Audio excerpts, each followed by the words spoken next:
Hi guys, welcome to Edirev. My name is Harshmeet Singh. I welcome you all to lecture number 3 in the Parliament series. In today's lecture, we will be discussing the elections to the Lok Sabha, that is the lower house of the Parliament of India.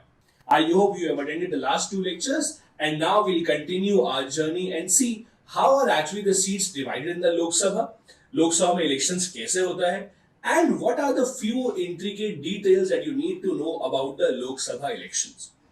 Now, as you know, for the Lok Sabha elections, the entire country is divided into small constituencies. Constituency means वो area जहाँ पे election होता है. In the entire country, we have 543 constituencies. So the entire country is divided into 543 constituencies. As you can see on the map, ये जो constituencies में area divide है, this is not as per their area. This is as per the population. So the seats are given to the states on the basis of their population. The states with a higher population are given more seats in the Lok Sabha. The states with a lower population are given lesser number of seats in the Lok Sabha. So Uttar Pradesh, by the virtue of having the largest population in India, has been given the largest number of seats in the Lok Sabha, that is 80 seats. So accordingly, depending upon the state's population, they are given the number of seats in the Lok Sabha. Now, also this is not updated with every census. The last time it was updated, it was in 1971 census. So 1971 का जो census था, based on that we have given seats to each state. We have not changed it till then, since then. ऐसा क्यों? भाई population तो बहुत change हुई है. Although population has changed a lot till now, but the reason why we have not changed the distribution of seats is this. 1970s में the government of India started a family planning control program, where the government started to say, hum do, hamare do, only have 2 kids. Government started to encourage having lower number of children. So the South Indian states like Kerala, like Tamil Nadu, like Karnataka, Andhra Pradesh, they controlled their population. But states such as UP and Bihar did not control their population. And that is why after 1971 census, you see that the population still exploded in UP and Bihar, while Tamil Nadu, Kerala, Karnataka, Andhra Pradesh, these states controlled their population. So the problem is, अब अगर आप right now current population के हिसाब से seats बांटोगे states में, UP and Bihar would have much larger number of seats as compared to South Indian states. तो ये गलत है. इसीलिए we have frozen the distribution amongst the states at 1971 level. The only exception is that if there is a state with less than 60 lakh population less than 60 lakh है, तो वहाँ पे the ratio is not the same. But usually बाकी states में the ratio is maintained. For example, if we have decided that one Lok Sabha seat will be given over 10 lakh people, तो इसी ratio से हर state में सीटें बांटी गई. If a state has 4 crore population, it is given 40 seats. If a state has 2 crore population, it has been given 20 seats. If a state has 80 lakh population, it has been given 8 seats, so on and so forth. But if states has less than 60 lakh population, तो वो exception है. Like Sikkim, Goa, Arunachal Pradesh, most of the northeastern states have lesser population. वहाँ पे the same ratio is not maintained. अच्छा, within the state also uniformity is maintained. अब इसका क्या मतलब है? The simple meaning is, see, UP has 80 seats. Let's assume, एक assumption कर लेते हैं कि in 1971 UP had 8 crore population, so UP was given 80 seats because 10 lakh के ऊपर 1 seat. Just an assumption, not the real number. अब inside UP also, if this is UP के अंदर भी तो आप seats बांटोगे ना? Inside UP also 1 seat will be given over 10 lakh people. If this is a city with 20 lakh population, इसको 2 seats दे दी गई. If this is a city with 10 lakh population, इसको 1 seat दी गई. If these are 2 cities with 5 lakh population, ये दोनों को मिला करके 1 seat दी गई. So internally also uniformity is maintained within the state. Within the state also 10 lakh के ऊपर ही 1 seat मिलेगी. So that ratio remains the same. Now, as I said, after every census, after every 10-year census comes out, new population numbers come out. So her census के बाद the population increases. But we have decided कि the number of seats जो states को मिली हैं वो fix रहेंगी 1971 census के level पर.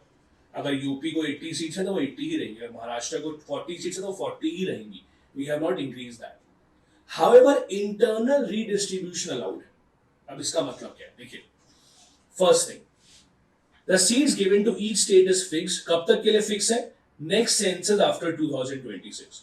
2026 के बाद जो next census आएगा, that is 2031 में जो census आएगा, तब हम लोग सीट दोबारा डिवाइड करेंगे स्टेट्स की. बट अभी for now we have decided कि जो number of seats है states की वो इतनी ही रहेंगी जितनी 1971 level पे हमने fix की थी.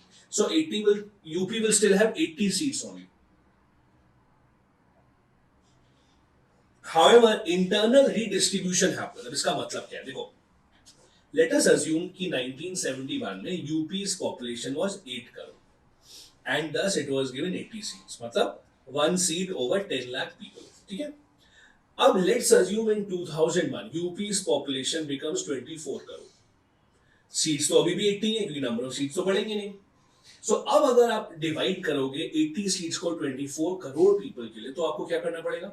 Now you have to give 1 seat to 30 lakh people. यही तो होगा ना? So यूपी में internally भी हर census के बाद seats change होंगी. If this is a city जहां पे अब 30 लाख पॉपुलेशन है तो इसको एक सीट मिल जाएगी. If this is a city which has 20 lakh population तो इसको एक सीट अब नहीं मिल सकती. इसको आपको क्लब करना पड़ेगा with another area of 10 lakh. तो यहां पे मिला करके आप इसको एक सीट दोगे. So internally the redistribution happens after every census. हर सेंसस के बाद यूपी में इंटरनली रीडिस्ट्रीब्यूशन होगा नंबर ऑफ सीट्स का. भाई किस डिस्ट्रिक्ट की पॉपुलेशन बहुत ज्यादा बढ़ गई तो उस डिस्ट्रिक्ट को आपको एक से ज्यादा सीट देनी पड़ेगी. किसी डिस्ट्रिक्ट की पॉपुलेशन कम हो गई तो you have to take away that seat, club it with some other district. Total number of seats will remain the same, but internal readjustment within the state happens after every census. और ये हर state के साथ है.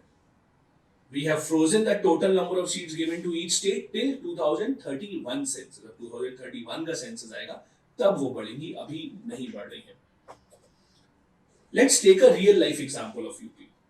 So UP में 1971 census के हिसाब से the actual population, these are actual numbers, was 8.4 crore. So लगभग almost one Lok Sabha seat was given to 10 lakh people. So अगर UP, this is UP's map. If this district had 10 lakh population, this was given 1 seat. This had 10 lakh population number 6, this was also given 1 seat. Now in 2001 census, UP's population became 16.6 crore. So almost now 1 Lok Sabha seat will be given to 20 lakh people. So now if this district still has 10 lakh population only, 2001 में आके भी, then you have to club it with some other district together and you have to give them 1 seat. Because 2001 में you have to divide the seats inside the state again. अब 20 lakh के ऊपर एक 1 seat दोगे. अगर same district की population 10 से 20 lakh हो गई है तो you give them 1 seat. उनकी population 10 से 40 lakh हो गई है तो you have to give them 2 seats now. Why? Because total number of seats are fixed at 80 only. These are all real numbers. These are not assumptions. So make sure that you understand this. Okay. I have one question for you so that you can test your knowledge from this particular class. The question is, why has the distribution of seats to each state in Lok Sabha been frozen at the 1971 census level? Is it the Bangladesh war? Is it because of the illegal immigration from Bangladesh? Is it due to the population control mechanism or none of the above? As we just discussed, unless you have forgotten everything, I hope you would know, it is due to the population control mechanism. In the decade of the 1970s, the government of India started the family planning program, in which the government was encouraging people to have only 2 children. Hum do, hamare do was the motto. And that is why many South Indian states controlled the population, very literate states, the states which had good social responsibility. On the other hand, states such as UP and Bihar did not control their population. Their population continued to increase at the same pace. So the answer here is C. The same 1971 concept you would see when you see the president election. When you read about the president's election, if I would like to remind you, when you read about the voting value of one MLA, you calculate the voting value based on 1971 census level. So the reason is the same. Thank you so much for watching the video.